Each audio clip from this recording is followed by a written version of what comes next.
So yet again, we're seeing as Tulsi's numbers rise, as she gets more popular, as more people are like, hey, you know, I'm actually a Republican, but I'm going to sign up as a Democrat for the first time to vote for Tulsi because she's the only one that makes sense so far. Out of all the Modi. people.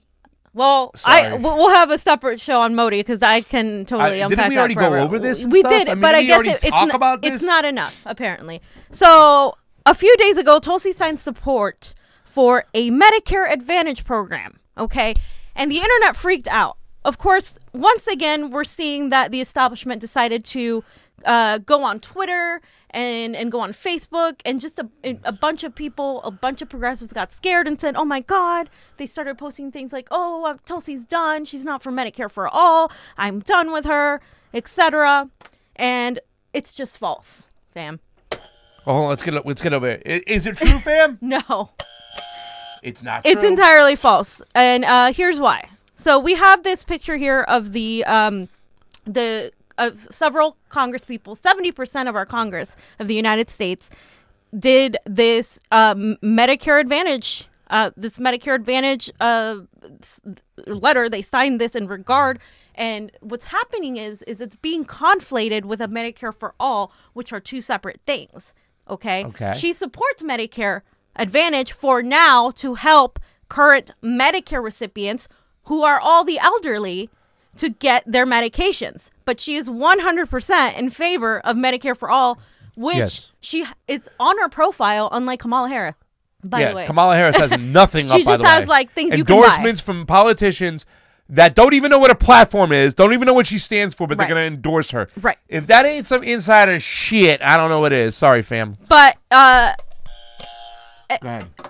She's 100% in favor of Medicare for all, which Medicare for all ultimately makes the Medicare Advantage completely irrelevant, useless, unnecessary. Yes. Okay? But for now, we need it. Right. So in other words, the report from Axios is misleading because Gabbard is supportive of Medicare Advantage as an option under a system where the out-of-pocket expenses would not be covered by Medicare. Because as you know, the current administration is already cutting Medicare. Yes. Okay. So that's one thing.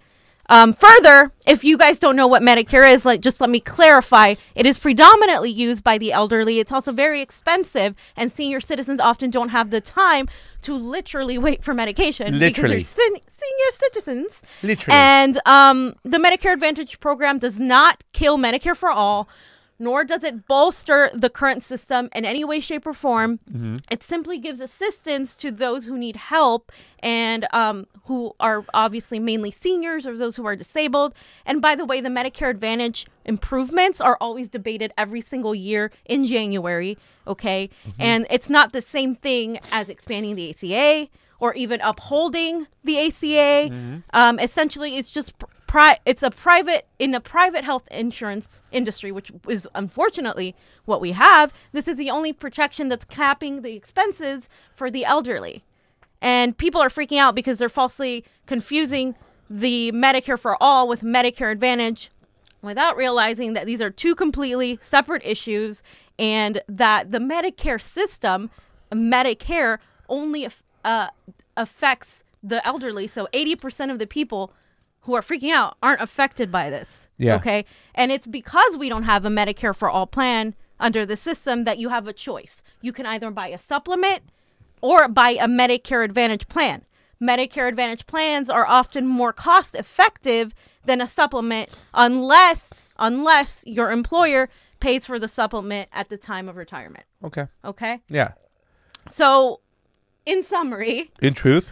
In truth, Gabbard strongly supports Medicare for all, and she serves on the Medicare for All caucus. Yes, she does. In 2017, she signed as a co-sponsor on H.R. 676 and expanded the Improved Medicare for All Act, which would provide universal health care for all Americans. Okay, so she believes we should change our current healthcare system, which is organized by and for the benefit of big insurance and pharmaceutical companies and not for the people. So she thinks the Affordable Care Act was a step in the right direction, but the issues that remain with many uninsured people and high costs related to deductibles, co-payments, medical services, and prescription drugs. And other statements Tulsi has made in regards to Medicare for All include, it's time to take insurance companies out of the equation and pass Medicare for All.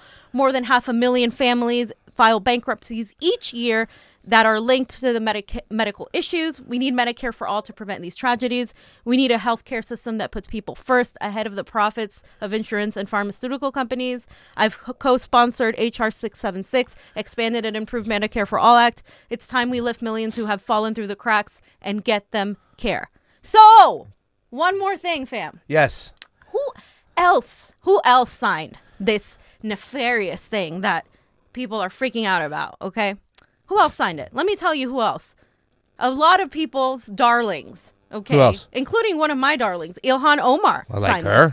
Ted Lieu. Yeah. Nanette Berrigan. She's all right. Katie Hill. I don't like her. That's a lot of like delegates' her. favorite darlings. Katie Porter. I don't like her either. Adam Smith. Damn. Harley Rauda. No. Tony Cardena. And Adam Schiff. No. But my whole point in showing you all of this is that several people, and there's way more than that. These are just the highlights that of the more popular Congress people that signed it.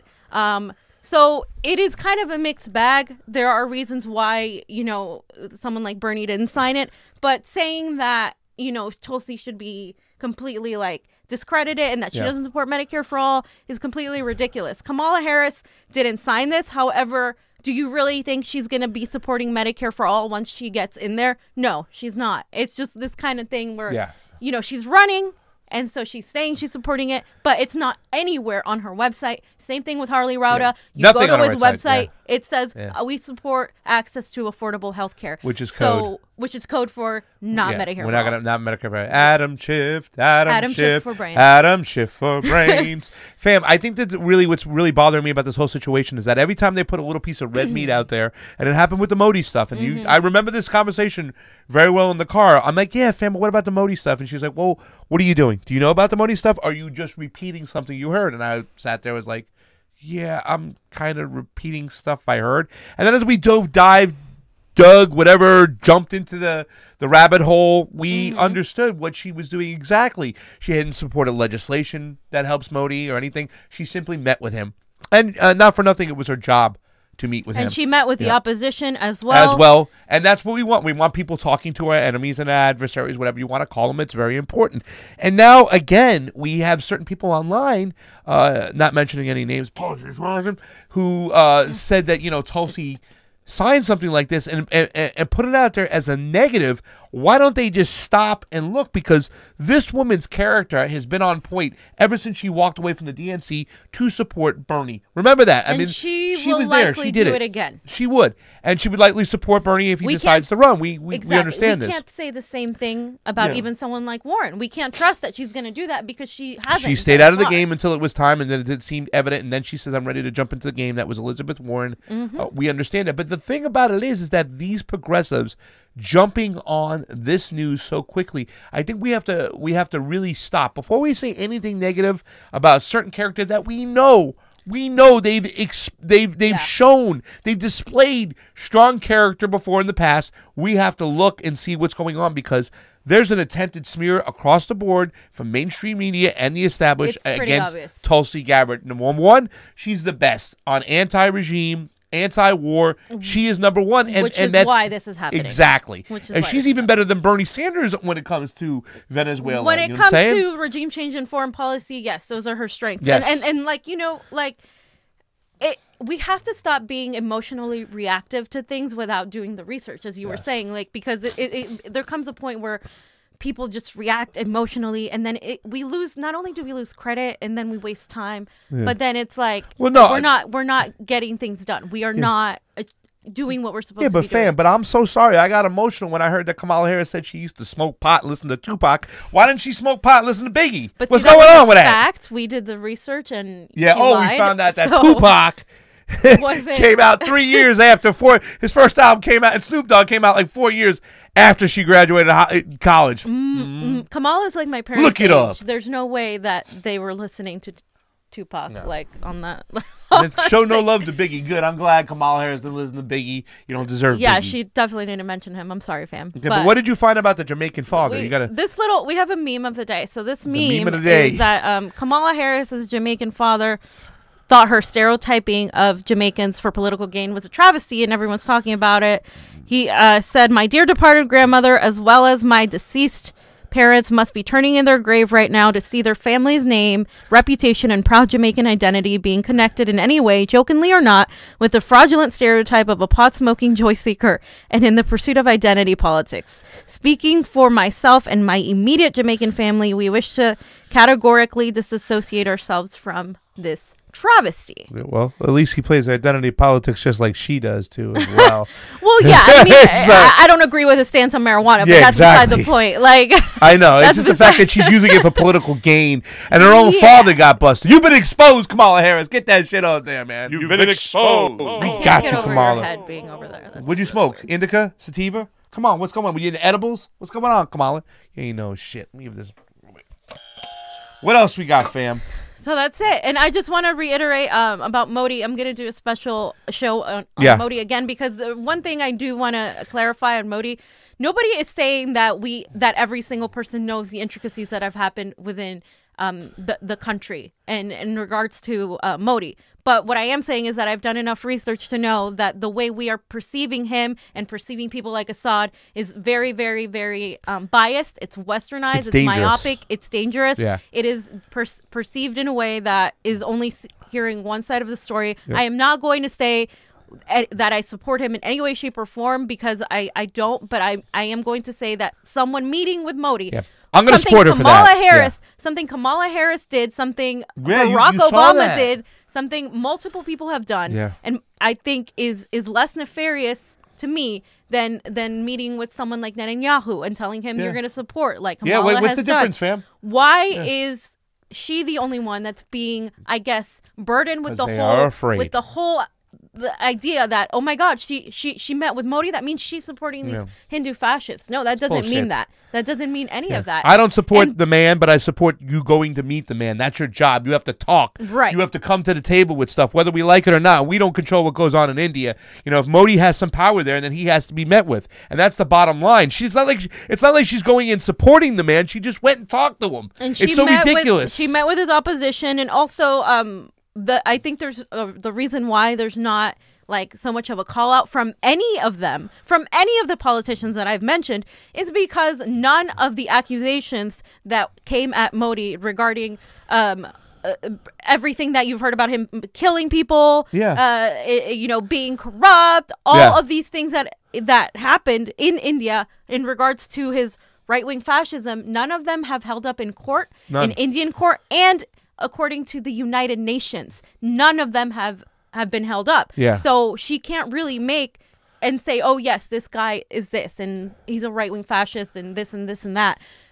She can have an opinion, but honestly, it wouldn't be very professional to just make accusations that have not been proven, unfortunately, whether they're true or not. Yeah. And so that's another thing we need to stop getting emotional about. And there's just been so much hate against Tulsi. And by the way, I'm defending Tulsi because she's a progressive, number one. She's anti-war, and I've seen the media smears. Yep. And also, though, because I believe that she is essential to Bernie Sanders' the campaign and vice versa. Yeah. They need to work together. She's got to be part of that cabinet if he wins. I believe they are working together. Secretary of State, there's just so much. So we, as a progressive, if you're going to turn a blind eye to when someone's being ripped apart with false accusations, you are really being a hypocrite. You need to defend those people that are telling the truth, that are standing there. You need to do the research. You need to go and question everything. And I think, a lot of people are so enamored with Bernie, and believe me, I love that man. He's my guy. You know what I mean? Like, I cannot wait for his announcement because I know he's announcing, but at the same time, it's kind of like, no, like, I'm not going to sit there and watch a person get smeared simply because I mean, right now she is essential to the, and I think people kind of they miss that disconnect. That's where the disconnect is excuse me, but she is essential to Bernie Sanders' campaign. More than likely, we've talked about and floated the idea of this woman being Secretary of State, which I think is great, and eventually she can be the president down the road many years to come, possibly the vice president and stuff. But it's important for us to talk to all sides. Do you know who Tulsi Gabbard brought to the State of the Union? She brought a Kurd politician, you know, and they asked her about it. So like, well, did that person like the fact that you met with Assad? She goes, she doesn't like Assad, okay, because she's one of the Kurds, but she understands that it was important for me to meet with him. It's important for us to all talk, and that's why she brought her there. She's talking to all sides. This woman is by far ahead of everybody else in the pack when it comes to foreign affairs, by far, and that is a huge, huge problem within the United States. Financially, all our money goes to the military-industrial complex. We change these regimes and stuff like that. It causes an immigration problem. It displaces people. It murders people. And she is by far one of the best when it comes to this situation, fam. So therefore, that's why she has my support. Right. Because she is a true progressive, like you said. And nobody who takes on the military-industrial complex, first of all, is usually a veteran, or it's someone actually serving, and is going to be received well by the pro-war elite who are constantly, like she says, sitting on their ivory towers, sending young men to die in rich men's wars. And those are the kind of words I want to hear from a potential presidential candidate. And that's it. And that's you know, that's it. That's the truth. I think that's a great way to end the show. Ladies and gentlemen, thank you for watching the Convo Couch. I want you to go out there, check out our YouTube, like, subscribe, share, like us on the Facebook. We have a Twitter. The Facebooks. We have a Instagram out there now, an Instagrizzy, whatever the kids are calling it nowadays for all you hipsters. Jesus, it's out there, but we have it. For once again, I am Pasta Jardula. And I'm Fiorella. Check us out on YouTube. And Facebook. Convo. Out. Bye, guys.